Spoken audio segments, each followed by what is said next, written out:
Good morning and happy Wednesday. I'm Kara Rucker. We continue to follow a storm system that is sweeping across the U.S. This is your morning rundown aimed down the middle with Straight Arrow News. I just heard like a big old gush of wind and like really, really heavy rain. And then all of a sudden it was just kind of quiet for a minute. And then all that wind picked up and I just grabbed a hold of the bar that's in the restroom. And because it shook the house, it was shaking the house really, really bad. And then I heard my mom screaming because she had my kids in the house. You're looking at some of the damage left behind after severe weather pummeled Texas yesterday. A state over, a mother and her 8-year-old son are dead after a tornado touched down in Louisiana. Several dozen others are injured from a massive storm system that produced twisters across the South and blizzards in the Great Plains. The extreme weather conditions will continue into today, with an eye on more tornado warnings in the South and blizzard warnings from Montana to Colorado and up through South Dakota, where they're expecting 2 feet of snow and winds up to 50 miles per hour. Title 42 is set to expire 1 week from today after a judge ruled it illegal. In 1 week, Border Patrol agents won't be able to send migrants back across the border on the grounds of a public health emergency. Officials warn the daily number of migrant crossings could be as high as 14 to 15,000 starting December 21st. In fiscal year 2022, the daily average was 6,000, which was a record in itself.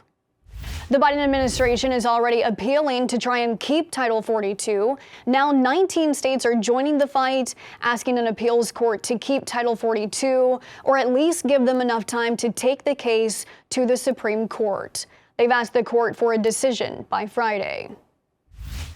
For months, the Federal Reserve has been incrementally raising interest rates. And while we're expecting another rate hike to be announced today, it's said to be a smaller half-point increase compared to the 4 most recent hikes of 75 basis points a pop.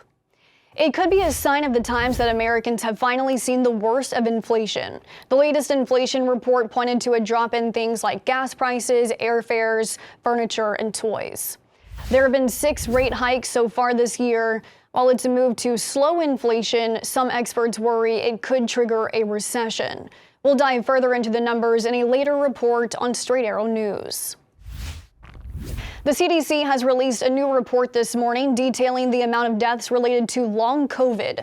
Long COVID is described as lingering COVID-19 symptoms that can last for weeks, months, or even years after someone's initial recovery. The CDC says out of the more than 1 million coronavirus deaths, 3,544 of them were cases of long COVID. That's less than 0.3 of a percentage point.